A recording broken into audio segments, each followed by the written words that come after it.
Hi, my name is Palmer, I'm Mackenna. and we are going to do a presentation on the analysis of the GAPDH gene and the procedure that entails this analysis. A little background on the GAPDH gene is that it's an enzyme that's involved in glycolysis, so it is common in all organisms, therefore easy to isolate, which is why we chose the GAPDH gene to analyze.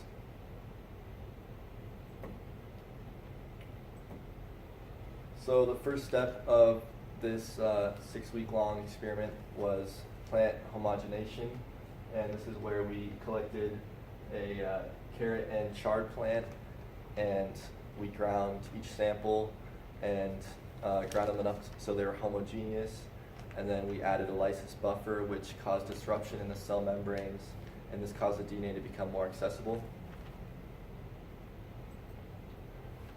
Next, we use components.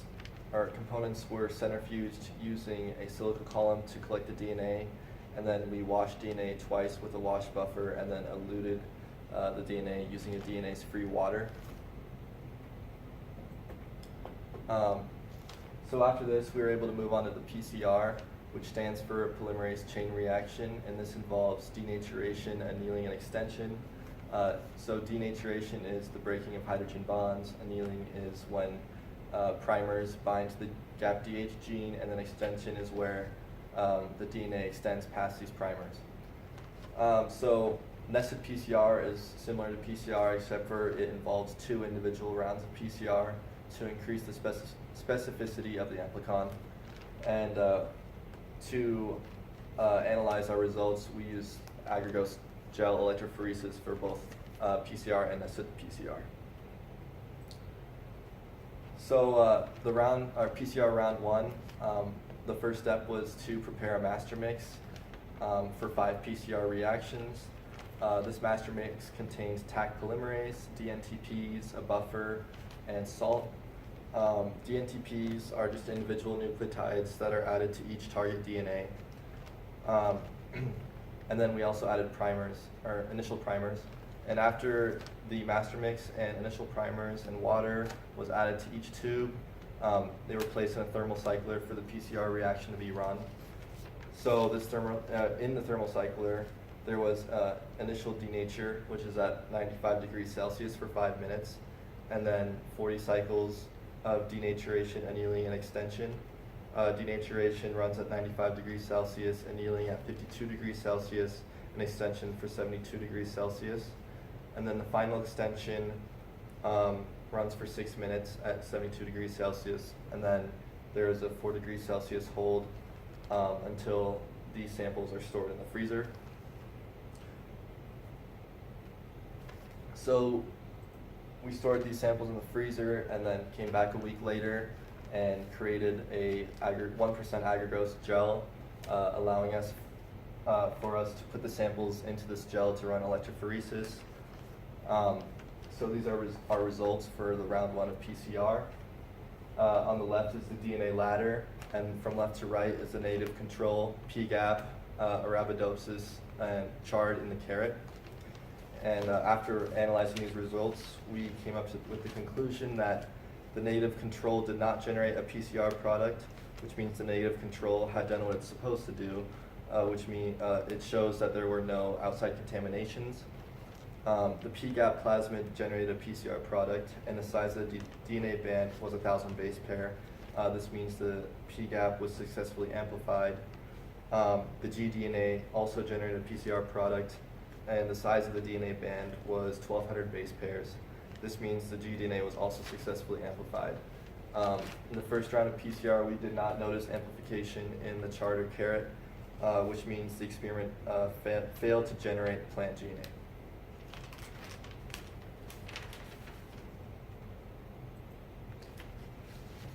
So next we ran exonucleus 1 digestion, which includes incorporating inserting exonucleus 1 into each sample, which removes unincorporated primers. gDNA samples were incubated in the thermocycler for 15 minutes at 37 degrees Celsius, and this caused the degradation of the initial primers. And then exonucleus 1 was then, since it was no longer needed, we inactivated it in the thermocycler at 80 degrees Celsius for 15 minutes. Next was the nested PCR. So a master mix was again prepared for each sample, and then this time we used new primers known as nested primers, and these primers were target just inside of the region that the first round primers targeted. This allows for them to be able to bind and increase specificity. Then these samples were again placed in the thermocycler, where we ran denaturation for 5 minutes at 95 degrees Celsius, and then 40 cycles of denaturation, annealing, and extension, and then a final extension for 6 minutes, and then a 4 degrees Celsius hold until placed in the freezer to be analyzed for the next week. So we then again prepared agarose gel and ran gel electrophoresis on the round 2 nested PCR products, and these are our results. So the DNA ladder is on the left again, and we discovered that the negative control did not generate a PCR product again, which is a good thing. This means there's no contamination. The PGAP plasmid did generate a PCR product, and the size of the band was 1,000 base pairs. This means the PGAP was amplified, and the controlled gDNA did not generate a PCR product. This means the gDNA did not do what was expected, because it was supposed to generate a band around 1,200 base pairs. The plant DNA didn't generate a PCR product that was noticeable at first glance, but we discovered a faint shadow on the carrot trough, so we decided to choose the carrot over the chard to continue our experiment. So next, we had to purify the nested PCR product, and this includes PCR clean spin columns, where we put the samples into these columns and vortex them. This cleans the sample, and what I mean by clean is removes DNTPs, primers, and short primer dimers, and the flow through was actually collected and saved while the column was disposed.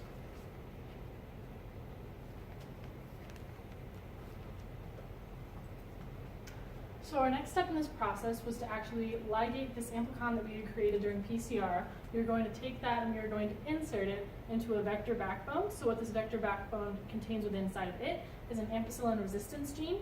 So when we take this plasmid that we generate here, we put it into a bacterial cell that doesn't have its own natural immune system. So if we added ampicillin, if it did not contain the vector that we created, it would be killed off. But if it has the vector and it has the ligated product into it, it should be killed off by, or it should not be killed off by the antibiotic. So what we did was we first blunted these inserts using a proofreading polymerase that removed the overhang on either side. And then the PCR amplicons were ligated into the PJET vectors using the enzyme ligase.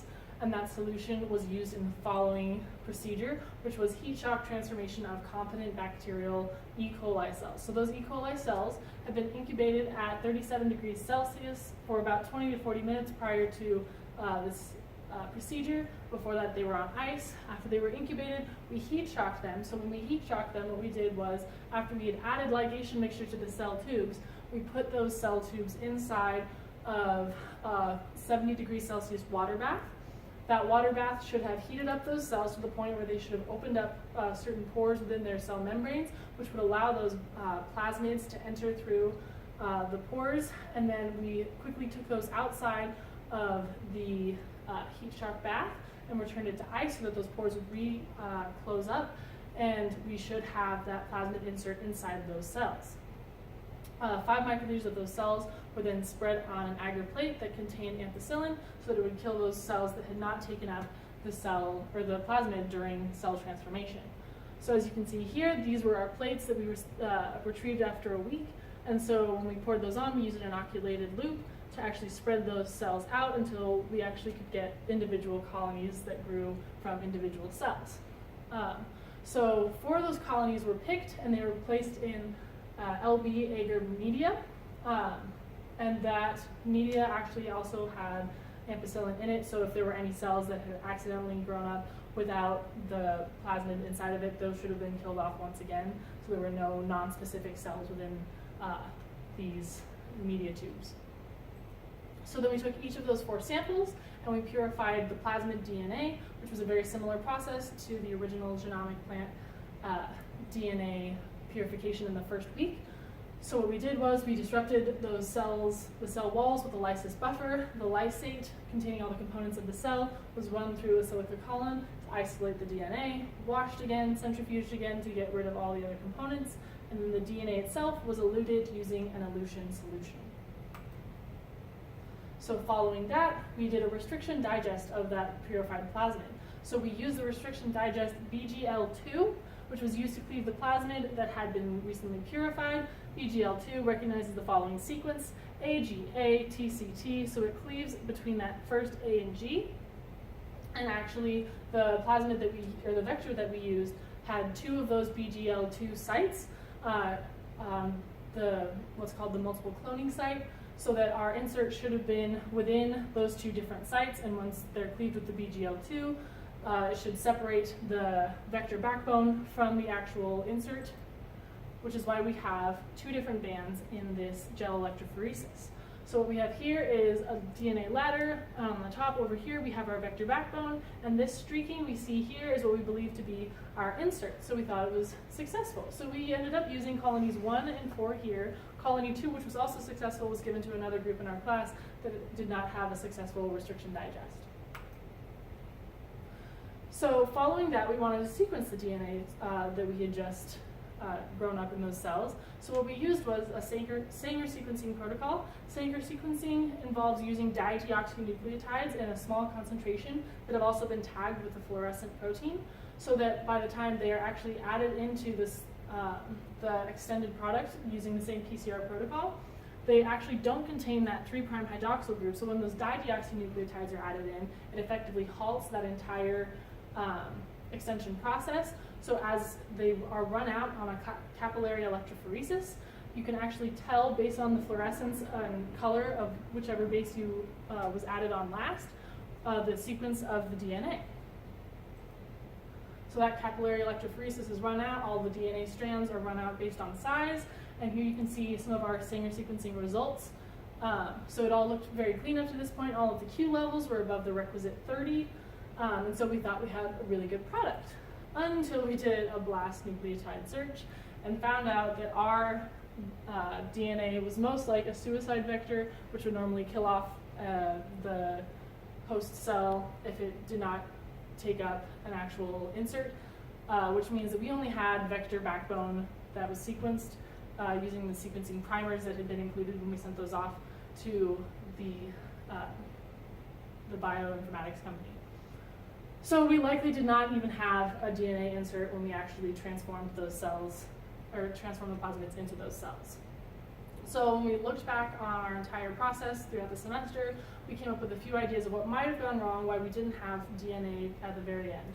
So looking back at those original gels, we figured maybe there was contamination during our original DNA purification process that degraded the DNA before we even had a chance to complete PCR. We may have had degradation that occurred between lab periods because of further contamination, or if we had actually generated some kind of amplification in the first place, maybe it was too small, too little to actually ligate into the vector backbone, and so it didn't work. Thank you for watching our presentation.